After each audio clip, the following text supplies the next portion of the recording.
Now the pressure's on Sister Louis St. Ford and Sister Marla Handis this evening. We're expecting good things here also. Her source material was from Reasoning from the Scriptures, if you follow along from page 363. The subject theme is, God did not create the devil, and she's speaking with an advanced student. Hi Marla, are you ready for your study today? Yeah, but I have a question that I wanted to ask you. What is it? Well, if Jehovah is love, then why did he create Satan the devil? Because Satan's behind so much suffering. Well, it's a good thing about 2 reasoning books in case you have questions. Let's take a look at page 363 and at the paragraph under, from where did Satan come? And how about you read the first 2 sentences? All of Jehovah's works are perfect. He is not the author of unrighteousness, so he did not create anyone wicked. The one who became Satan was originally a perfect spirit son of God. So what does this bring out? Well, that Jehovah didn't create anyone wicked, but then how did Satan come to be? Well, let's keep our reasoning books open and take out our Bibles and look at John 8, verse 44. While I read, keep in mind that Jesus is talking to the Pharisees that wanted to kill him. John 8:44. You are from your father the devil, and you wish to do the desires of your father. That one was a murderer when he began, and he did not stand fast in the truth, because truth is not in him. When he speaks a lie, he speaks according to his own disposition, because he is a liar and the father of the lie. So what does it say here about Satan? Well, that he's a liar, and that he didn't stand fast in the truth. That's correct. And notice that when Jesus said that he didn't stand fast in the truth, it must have indicated that at one point Satan was in the truth. Well then, what made him go against the truth? Let's look again at our Bibles at James 1, verse 14 and 15. And how about you read that?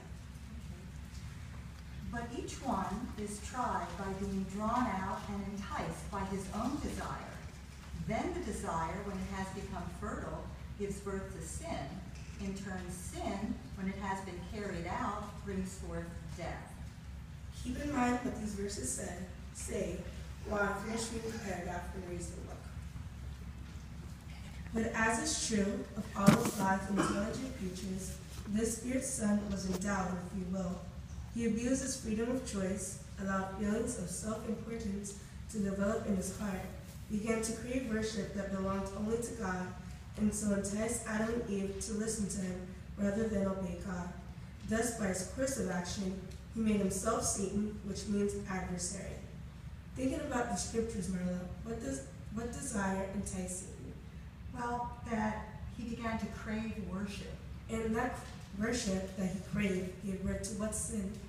He enticed Adam and Eve to obey him rather than obeying God. So out of all the scriptures and explanations we read, we learned that Jehovah did not create anyone wicked. He created a perfect spirit that turned into Satan, and that Satan did not stand fast in the truth. And what again corrupted Satan?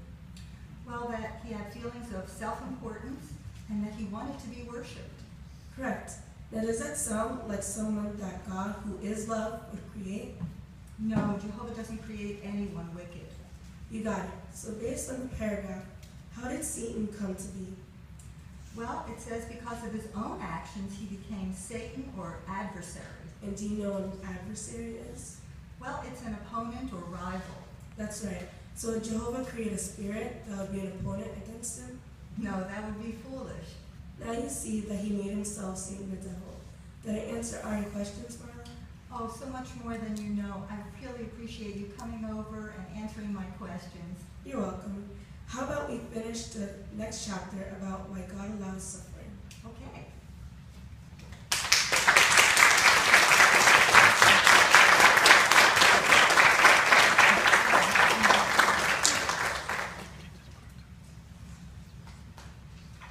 Well, you did it, Sister St. Ford, just like I thought you would.